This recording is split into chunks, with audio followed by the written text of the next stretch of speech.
southeast corner of England, the county of Kent, and way over there in the distance is France.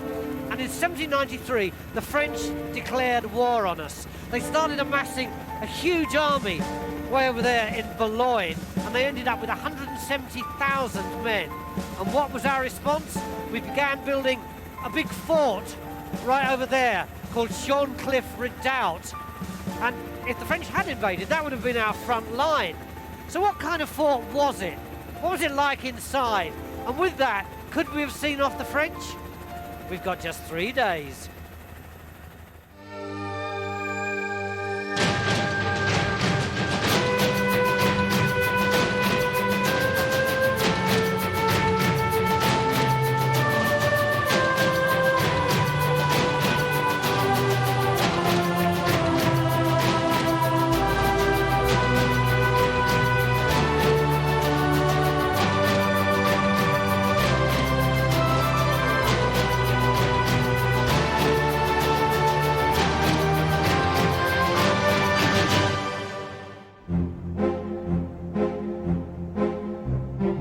This southeast corner has always been vulnerable to attack. It's an easy target for invaders from Europe. In the 1790s, the threat from France was very real. They had 170,000 men, we needed to counter that. So we threw up a whole system of defences. A battery wall, a military canal, lots of Martello towers.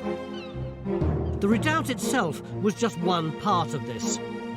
It was built in the 1790s as a big square earth bank with a large ditch on the outside. But the bank on the northern side was removed in the 1950s and it's now open ground. The southern part is covered in trees. And in here, the banks are still standing. When it was built, this was a major line of defence. Martin, redoubt is one of those old-fashioned words that you know is vaguely military, but what exactly is it? Simply, it's a fort, but to be more specific, it's a strong point, a redoubt, and it's the pivot for defences, and it's the place where you go and hole up if your defences get pierced and if things start to go wrong for you. Stu, you look pretty happy with all that paper. Yeah, look at this. Maps. We got maps, so I've got loads of maps and plans of these sites, so that obviously makes me happy.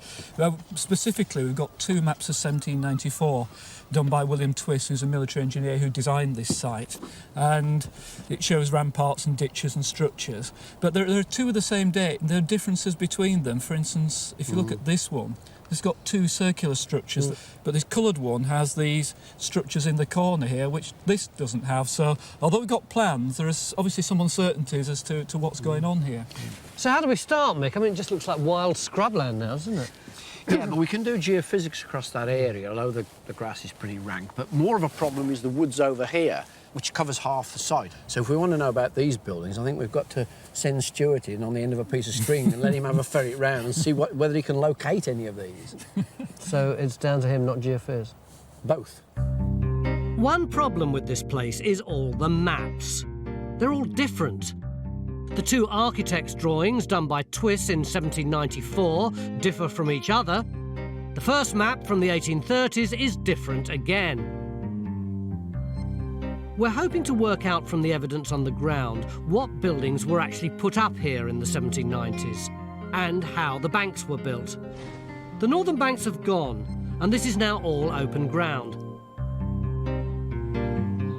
So geophysics should be able to look here for the ditch on the outside of where the bank had been. But in here, where the trees are, is where most of the buildings would have been. This is more difficult. Stuart's going to have his work cut out to make any sense of things in here. Taken together, the 2 Twiss drawings do show some other features that we think we can get at, just here. It's pretty easy to show snow on the telly and rain, but cold's much harder. You're just going to have to take our word for it. It's freezing, isn't it? Absolutely. So what are we looking for up here? Well, we're standing in the southwest corner. You can see that this is the rampart on the plan, and that's the rampart going along there, and then the other bit coming up here. and we're just looking at all these amazing little structures here.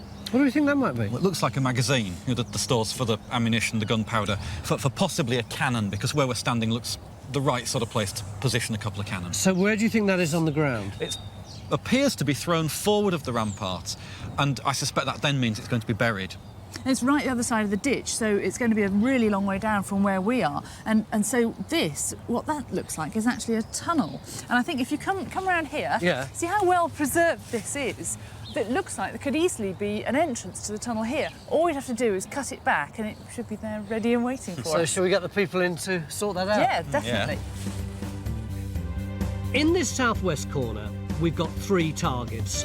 This circle may have been a position for a cannon. There may have been a magazine, an ammunition store here on the outside of the bank. It would have been outside just in case it blew up. And they must have had a tunnel to get to the magazine. So we open a trench to see if there's an entranceway.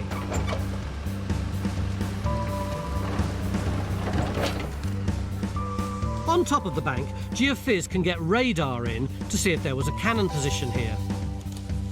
This part of the bank's very wide. Other parts are much narrower. There is a logic to these banks. They're not just big lumps of earth thrown up in a heap. Stuart explains how they work to Helen. So we're on this platform which runs around the inside of the earth. Then you see this other little slope here.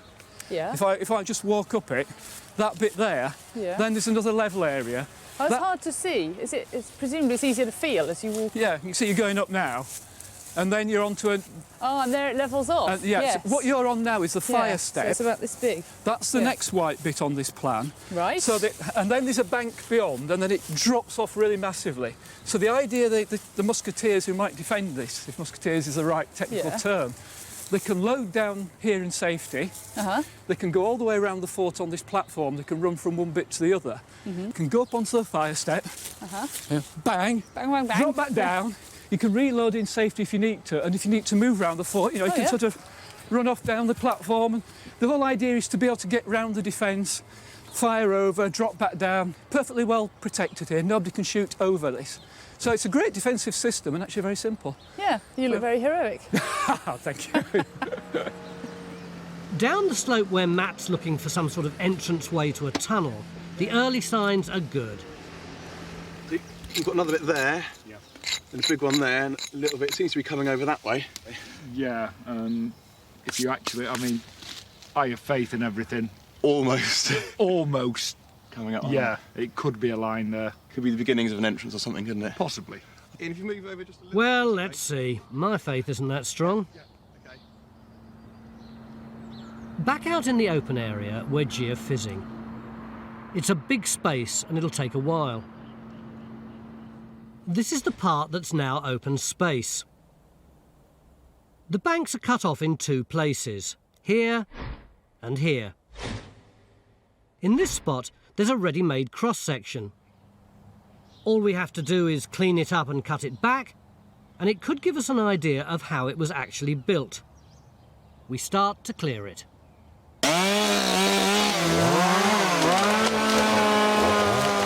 We've been told by the local wildlife group that removing some trees in here would actually be a help in encouraging wildlife to return.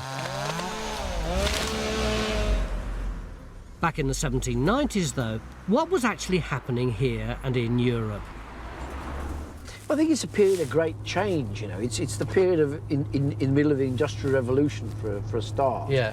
There's enormous changes in the countryside with enclosure and new crops, new farms, and the rest of it. It's a time when George III, you know, Mad Farmer George is on the throne. And we just lost the Americans. And we just lost the Americas. There's a revolution going on in France and all over Europe. You know, royal families and governments are worried that this idea of revolution is going to spread. Oh, you can understand the fear. Over in France, they've just done the most dreadful thing of killing their own monarch. Well, absolutely. I don't have a problem with that. But I mean, the whole idea of democracy is growing at the time. You Yeah, know, you can yeah. see why royal houses in Europe would have been worried. Because of many of these fears, the 1790s also saw huge changes in the army. This was the time when the modern army, as we currently know it, began to form. And Shorncliffe was right at the forefront of that. I gather at this time, though, there was a professional army, which I didn't realise. I thought everybody was just sort of recruited from local villages when they needed them. The army's very small. That means it's quite cheap because you don't need vast numbers of soldiers, because our main line of defence, of course, is the Navy. What they then do then is they increase the amount of taxation, which means they can have a bigger Navy, which everybody wants, and a bigger army, which people are not so certain about. But once there's a real threat of the French landing, everyone wants to be a soldier. They go from being the scum of the earth, as Wellington calls them, to being actually people you might like to have around. So the social status of soldiers goes up, and you get it mentioned in people like Jane Austen, how glamorous it is to have soldiers around. There's even the idea of this thing called scarlet fever, which is the ladies get when the soldiers arrive. Eyes right!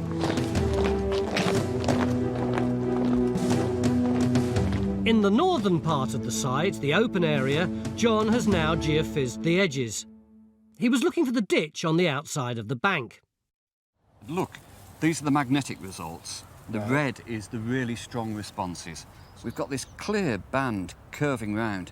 I'm sure that's corresponding to the bank and ditch of the defences. Obviously, they're flattened out now, but they're still surviving in the magnetics. I mean, there's some real hot spots in here. How big are these? Well, look, that's a sort of 5 metres across. Oh, there. right. Big as that? That sounds like a big trench, mate. What sort of size ditch are we talking about for this? It's a proper fortification. It's a big ditch. It's not a decorative feature. 3 or 4 metres. See, I told you we need a big trench, mate. Look, to get that full depth, we're going to have to go, what, about 3 bucket widths wide, I reckon. Yeah. Then we can sort of step it in, and then maybe 1 slot right through the middle. Because really, we've got to get right to the bottom. There's no point in doing half a job. Phil's big trench is here. He's hoping to find a large ditch. The trench looking at the makeup of the bank is here. Together, these 2 trenches should tell us a lot about how this place was built. In the southwest corner, digging slow. We're still looking for the tunnel entrance, but we've hit natural. It doesn't look good. On top of the bank, we're looking for a cannon position marked by a circle on the plan, but it's slow work by hand. And Helen's trying to work out where to put a trench in her search for the magazine. It's going straight, it's going up this rise here. All morning, Stuart's been wandering in the woods. He's trying to find a way of locating these buildings inside the fort to see if they were built. Using geometry, he's trying to tie the building in the centre down. He needs help, though, as he can only do it if he has 2 corners. And there's enough geometry in the layout of the fort to be able to work out where the centre is, and it should be in the centre of that cross-shaped building. So, using kind of old technology, I think we can work out where that is, but I need a bit of help from you guys. Chainmen, right. OK, Henry. Okay. Yeah. Can you go to the far back of the entrance there for us, Ben? Yeah. That's better. You're right in the centre there. Can you see that? It's not as simple as it looks. How straight is that, Henry? Is that pole? The other side, isn't it? It's getting messy now.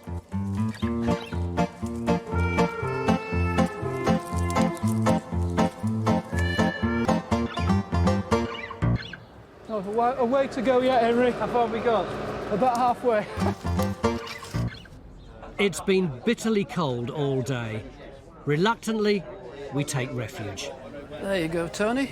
Oh, Stu, that's a first, isn't it? You didn't have a tight Yorkshireman or anything? You're a Yorkshireman, are you? Oh, I didn't know that. All right, so where have we got to then? Interesting question. Raysan scaled this plan against the existing maps, and so we've got a really good correlation between what we know was there and what's on this plan.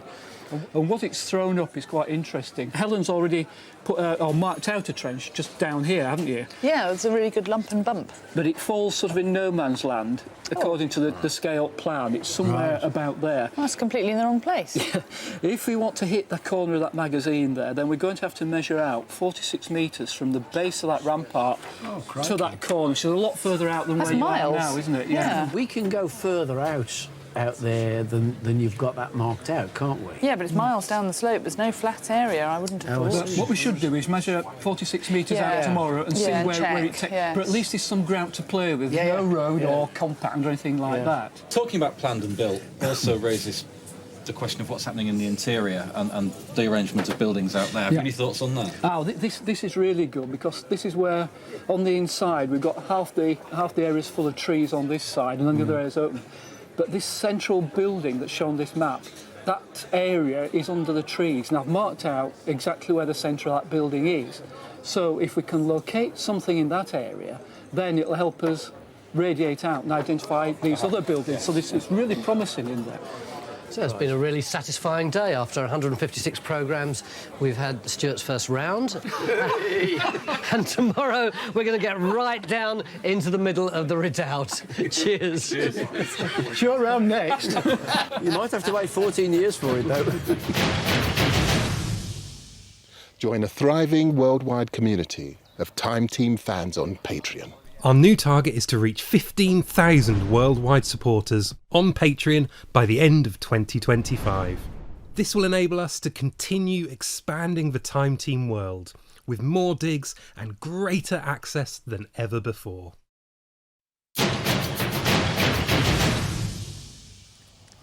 Beginning of day 2 in our search for a military fort here at Shorncliffe Redoubt in Kent, and all that's left underground is that massive earthwork.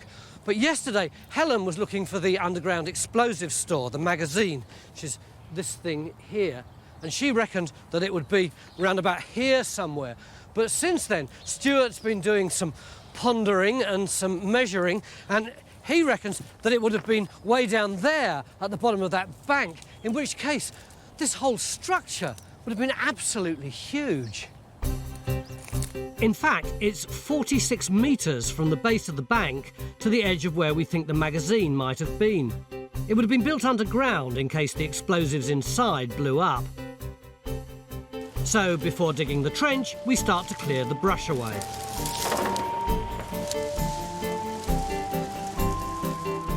In this area, on top of the bank, we opened a trench to see if we could find a gun platform. But there's no evidence of anything up here yet. Just here, we're looking for an entranceway to a tunnel into the magazine. But this too has thrown up nothing. It's all natural. No archaeology. So we close this trench down. And another trench was put in over here on some geophys. This one was dug by Phil and his mates, although quite honestly, given that he started it yesterday afternoon, he doesn't seem to have done very well. Phil, you call that a trench? Yes, I do, actually. But you started when? Before tea yesterday, wasn't it? Yeah, but we had to backfill it overnight. Why? Well, because the sides are just so dangerous. Look, you can see the way that side is collapsing. Why didn't you just shore it up? Look. The easiest thing is just to make the thing so much bigger. What we're actually looking at is literally the bank that's been pushed down into the ditch. It's had no time to stabilise at all. We're really going to learn anything from that? Yeah, because we want to see the profile of the ditch and the bank that was there. And, you know, we've got to find it. We've got to find the bottom and the sides, and we can't see it at the moment at all. You see, over there we've got the main rampart, but what we've not got is the ditch. If we can put the rampart that's over there with the ditch over here, I'll tell you what, that is going to look seriously impressive defences. I mean, all they've done is push this bank into this ditch.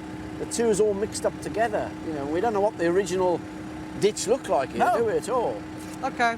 Phil, the man who takes more pride in his trenches than all the rest of the archaeologists on this site altogether. Look at it. We're hoping to build a profile for the bank and ditch on the edges of this fort. Phil's digging the ditch here. Over here, Jenny's looking at a section of the bank, sometimes called the rampart. And it's not as straightforward as it seems. That's looking very impressive, Jen. Yeah, it's pretty good, isn't it? Is it making any sense? I think so, yeah. We've basically got this sort of very yellow sandstony layer in the bottom, which is the bottom of the rampart, I think. Yeah, and then with sort of other layers of tipping sort of on top of it. So does that look the same as around the other side? It isn't quite what I expected. I expected to see quite a lot of these green stone lumps. I mean, you've got some, but they're quite small, aren't they? Yeah, very small. But then it's browner above it, isn't it? Like as if that's got more sort of soil or stuff in it. Yeah, that's it. And I assume if it's come out of the ditch and they're just dumping it, then you would expect it to come out in layers, wouldn't you? Yeah, and you'd expect it the other way around, wouldn't you? Yes, they're taking the soily stuff off the top and getting down to the green sand. Yeah. Yeah, and they were just dumping it as a rampart. You'd expect it the other way around, wouldn't you? Yeah. So that isn't... I'm going to have to go away and think about that. Okay. And put some food into the brain and see what it comes up with. Or 10,000 volts might be better. I'll see you later. See you later. Mick can't make sense of this. If you dig out a ditch and build a bank, the stuff in the top of the hole should form the bottom of the bank. It should come out like this. This one hasn't. Over in the southwest corner, in their hunt for the magazine, which would have been built underground, Matt and Helen are also experiencing something strange. As archaeologists, they're now in unknown territory. It looks like natural there, isn't it? But I mean, if it's been tunnelled through underneath... Bored, yeah, then we'll be going through natural now and then we could hit the tunnel. So we're in a strange archaeological situation where we're going through the natural to find some archaeology underneath it. I know, it's quite weird, isn't it? I think it's a first for me. But we're also now concentrating on the buildings in the centre of the fort. Stuart thinks he has this cross-shaped building. So Bridge starts to investigate.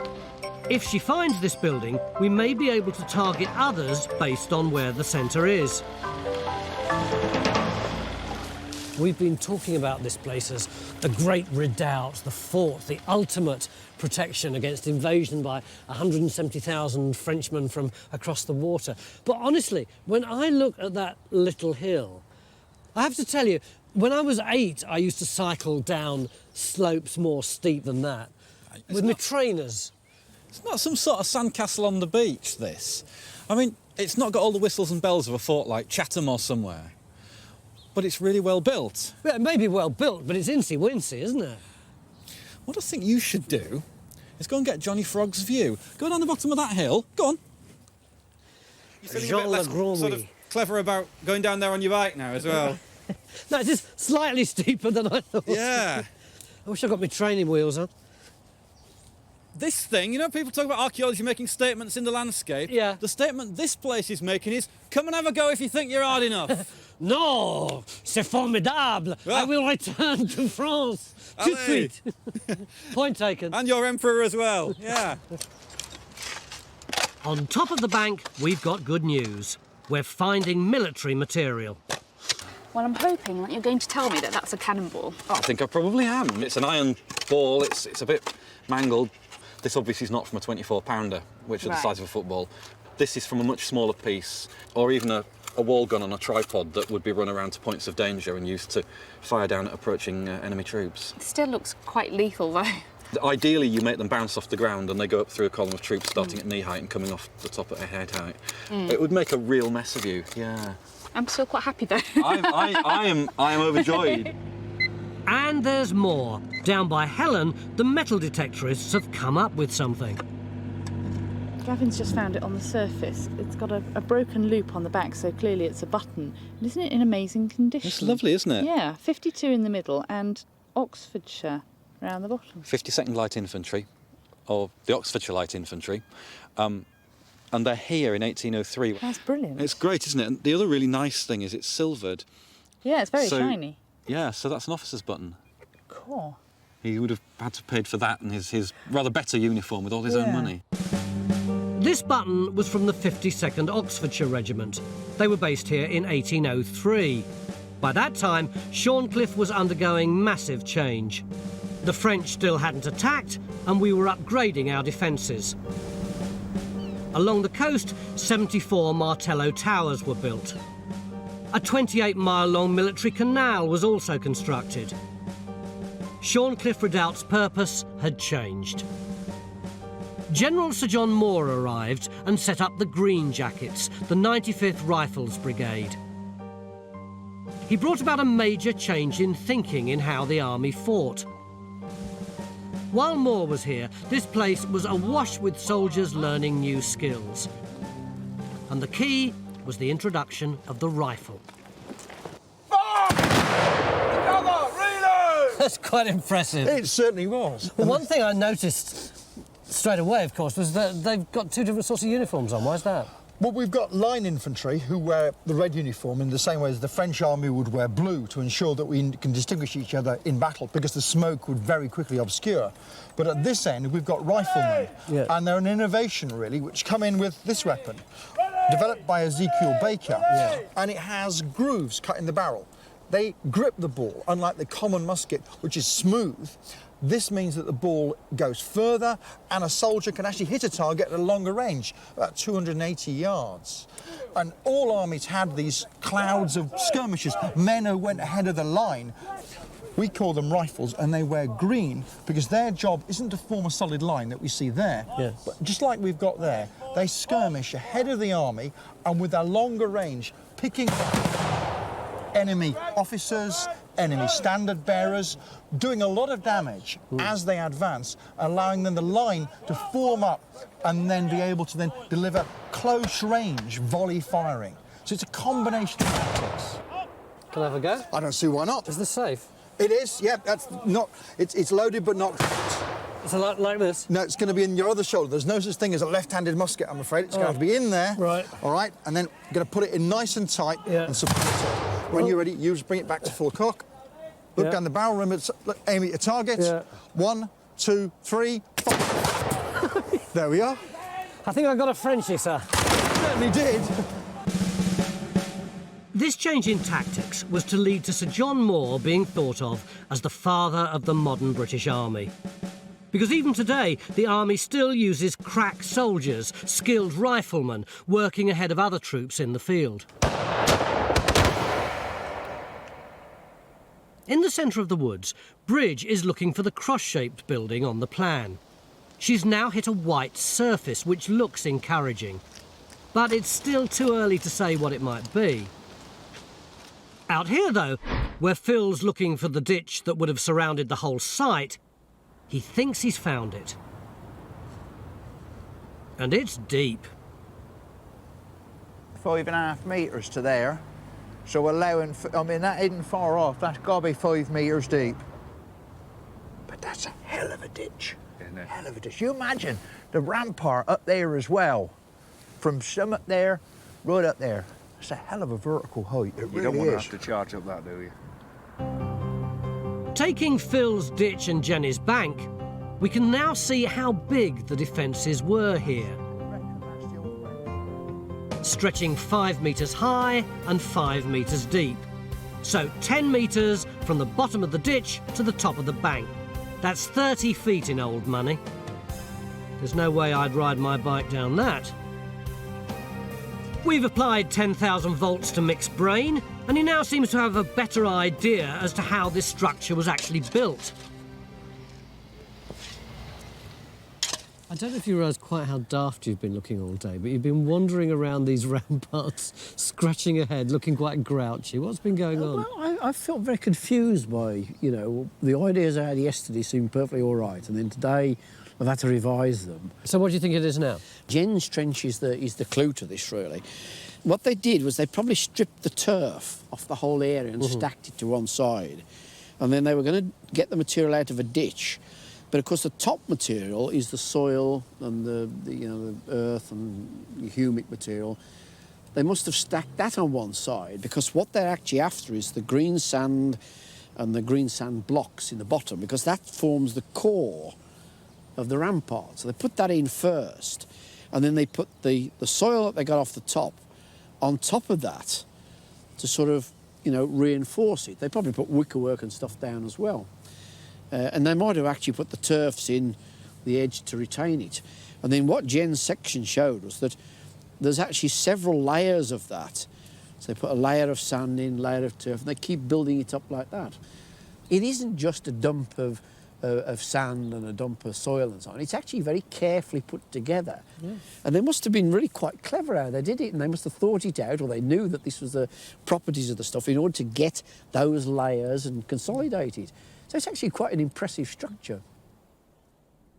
In the middle of this structure, Bridge is still searching for this cross-shaped building, and it's looking hopeful now. There's very dark material here. We've got lots of burnt papers, date to about 1945, World War II. Good Lord. And then we've got this earlier phase here, which is a very, very compact. You can hear it there. Yeah, like concrete. It really is. It's a proper floor with bits of brick in it. And that's earlier than 1945. Moment we're thinking sort of late 1800s. And then beneath that, we've got what look like Napoleonic bricks that are making up another construction phase.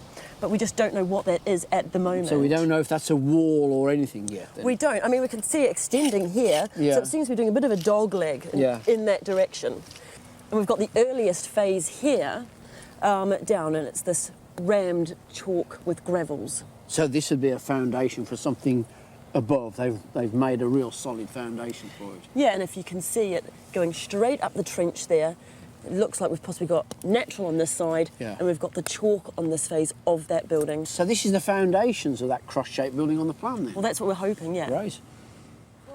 This is the first structure we've come across on the whole site. Helen's now spent 2 days looking for the magazine, the ammunition store on the outside of the fort. But she can't find it. There's no evidence it was ever built. Well, we've gone past the line, haven't we? We just have, about here, isn't it? yeah. Further back. And there's just nothing, is there? Given John Moore's presence here as someone who specialised in training men, and the presence of the 95th Rifles, specialist infantrymen, we're beginning to wonder. Was any of this other stuff, the heavy fortifications, actually ever built? I feel that you've been taken for mugs a bit, that you've been working off this plan as though it's a reality, but actually it's much more like an architect's oh, no, let me finish. It's much more like an architect's drawings before the man from the council comes in and says, oh, no, you can't do that, you can't do that. And you've been taking it literally. This is a kind of a concept plan, as it were. Yeah. So you're agreeing with me, basically? Well, it's a half and halfway stage. You're planning to put magazines in the corners. It doesn't look as if they've done that. And interestingly, can you see these construction lines here? Yeah. That looks like a big arrowhead. There's another one down here and another one up here, and these triangles. These are the sort of shapes you get if you're planning a big star fort with big angled bastions, the sort of forts you should have at this period. And it looks as if what Twist was doing was using a plan of the site and using it to plan out a concept for a much bigger and grander fort with these big angled bastions and all the rest of it. But there's no evidence at all that he did any of these outworks at all. Now that's interesting because perhaps we're seeing archaeological traces of General Moore. He's not a fortification soldier. He's an open warfare, meeting the French, hitting them hard, defeating them in the field soldier. He doesn't need all the great list of things, Caponias, Ravelins, Ridans, that a fort of the period could and would have had otherwise. All right, you arrow-headed bastion. What do you reckon that we've actually got on the ground that's in that map? Well, we've got earthworks of some of these. We can see that one, for example. And we've got, in Bridget's excavation, we've got what looks like the corner part of this. And, you know, we're going to dig more of those areas tomorrow. We'll get more of that. Finds have been pretty good, haven't they? Yeah, at least we've got a lot of knowledge about the presence of the army from the finds. We've got buttons, we've got clasps, we've got bullets, we've got all sorts of things. So we know there are people here using it, doing all the kind of army type thing, you know. Well, tomorrow let's hope we can finally find out what of this actually was in the ground and wasn't just a dream. And also, wouldn't it be great if we could find something to do with the 95th? Oh, wouldn't it just? Oh, yeah. If you'd like to see more episodes like this, you can make it happen. Our new target is to reach 15,000 worldwide supporters on Patreon by the end of 2025. This will enable us to continue expanding the Time Team world. Enjoy front row seats for the greatest show on Earth and under it.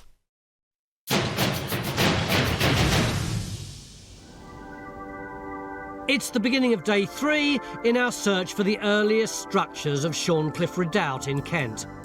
For the last 2 days, we've been concentrating on the edges of the site. We can now say how the banks were made and how big the ditch was.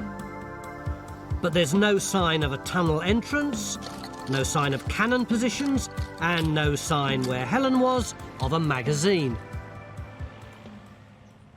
Advance arms! In the early 1800s, this was a training camp under General Sir John Moore. We no longer believe these bits, the big fortification parts, were actually built. There's no evidence on the ground for any of them. But we do think that the buildings in here were built. And we think we've got this one, this cross-shaped building in the centre. Here, in Bridges Trench. Bridge, now joined by Phil, is looking for dating evidence for it. Having found this one, Stuart's now hunting for others, based on where the central one lies. Oh, excuse me, high technology coming through. Actually, Martin, give us a hand. He is using the latest technology, a small eyepiece and the back of a fag packet by the look of things. Right, that looks like it's going to work then. Stuart's calculations put him here, on this building. And he also thinks he's got this one now too. The first trench looks promising. There's a wall here. It looks like Stuart really does know what he's doing.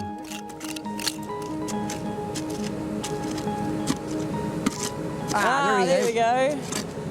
So there's that edge, that black edge there, Ian, and you're only, what, about... I reckon you're about that far off it. Back in the trench in the centre, Phil and Bridge are having trouble working things out. But the bricks they're finding are the key.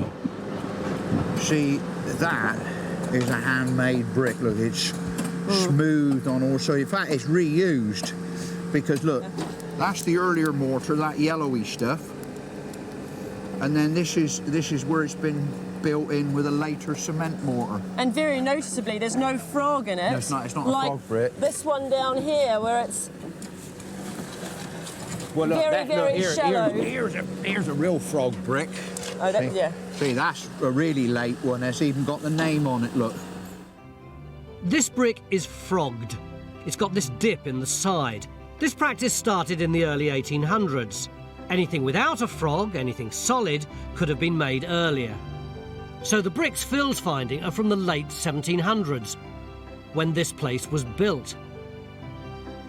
One problem we have is that the maps show different buildings on this site across the last 200 years. Stuart's going through them, trying to work out what was happening with them. Will we ever get down to the 1790s stuff?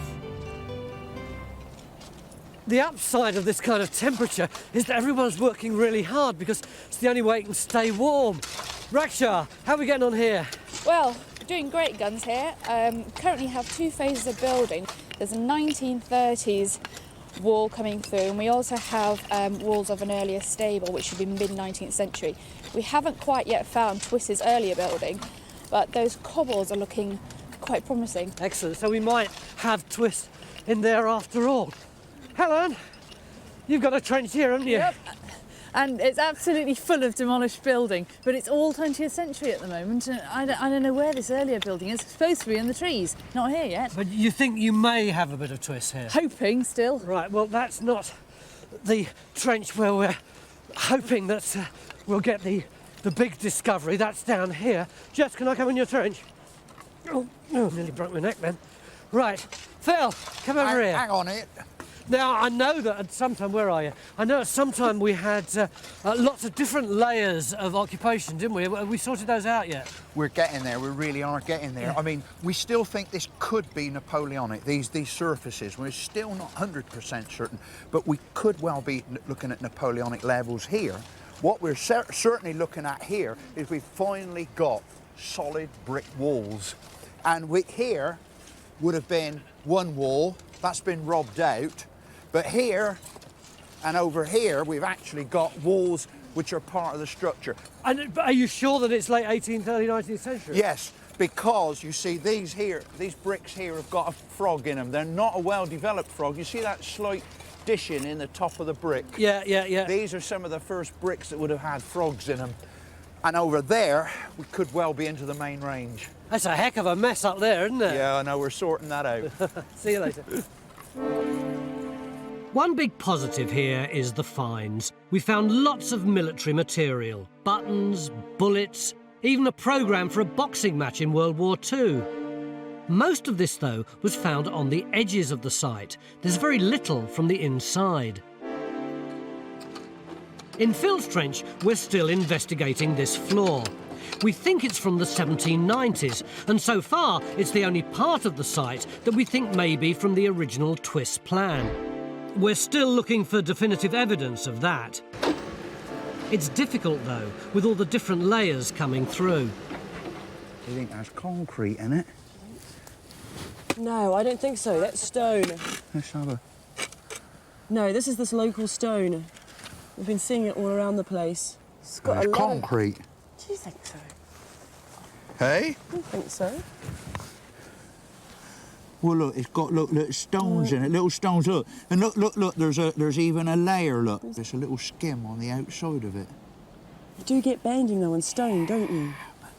Can't believe it. That is.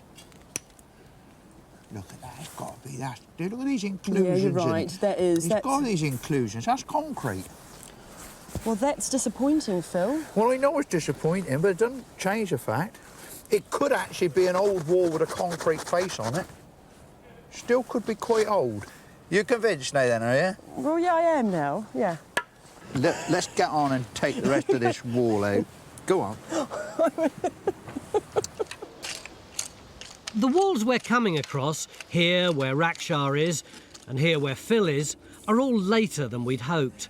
They all date from the middle of the 19th century. We're still desperate for earlier material. But it's day 3, and Stuart has been piecing things together. Looking at the maps of the site, yeah, we have a large house in there called Redoubt House. This was built sometime after 1844. Right. But this map shows it really clearly. The big house there with the stable block at the back. And of course this whole area is going to be turned into a garden to go with the commandant's house. It's the most prestigious building on the site there. Right. And there's actually a drawing of it done. There it is. You can see it like a two-storey building. But what you've got going with this house is obviously gardens around it. Give it privacy. Yeah. It's sheltered from the rest of the camp. If you come along here, what they're doing, big house is over there, right? Yeah. And they're using the old rampart as a terraced walk. Go all the way around it. It's funny, when I came here first, and looked across it, I thought it looked like one of these overgrown Victorian romantic gardens, which is what it is, isn't it? That's right, yeah. But also what they did here, this is the best bit, really. What they've done is just adapted what's already here. Yeah. But interestingly, the rampart that goes that way... That's the one facing the sea? That's what they've done is lowered it and reduced the width of the outer rampart so they can look out over the sea. That's a two-storey building. Nice view from the house. The commandant from his bedroom can open the curtains, look over the garden and see the sea. It's rather nice, isn't it? Very good, very good. These walls all date from the time of the big house built by the camp commander in the 1840s. Their layout matches the layout of the stable block. And Phil's now hit something very deep to the rear of his trench.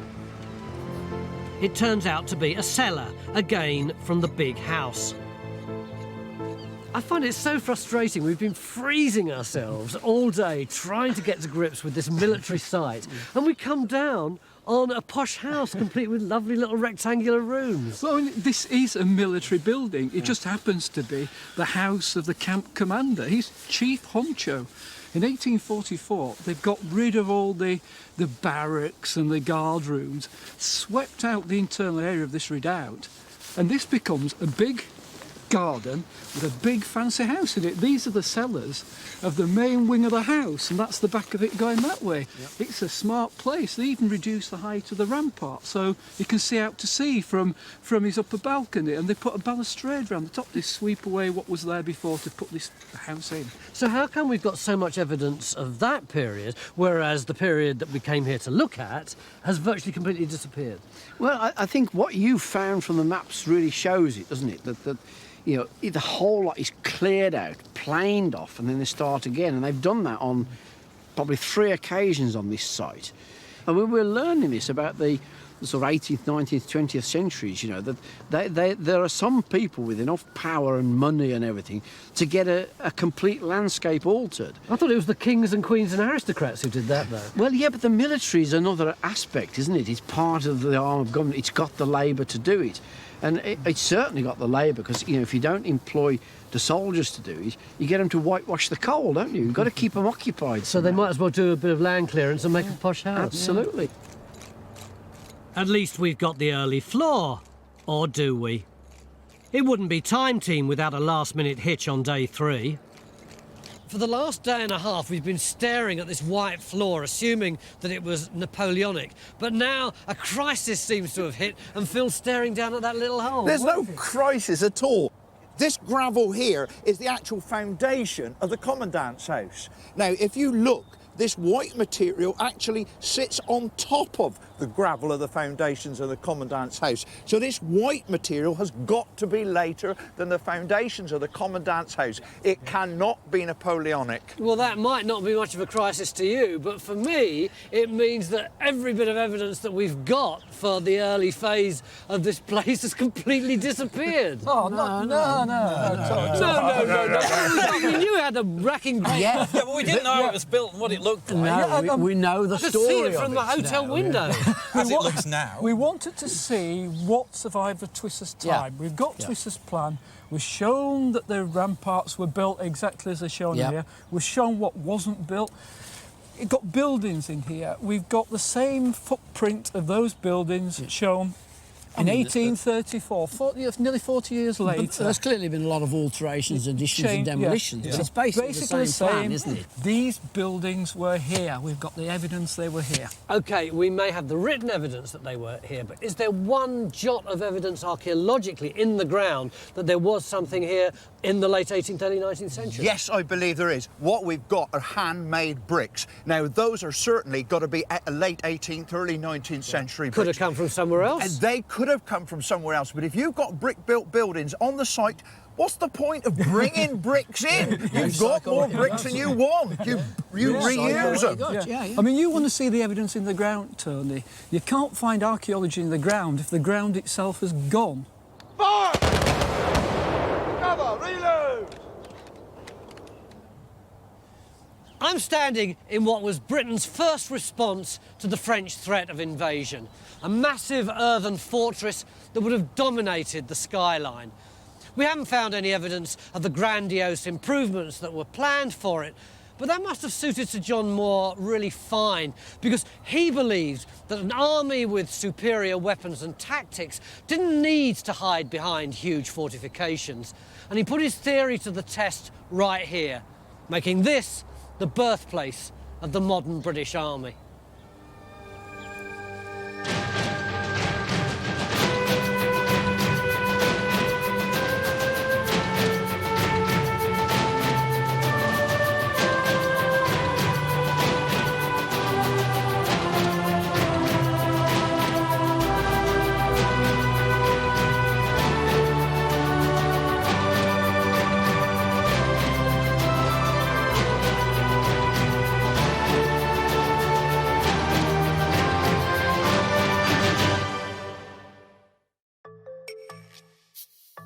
Join Time Team on Patreon to access exclusive 3D models, masterclasses and behind-the-scenes insights.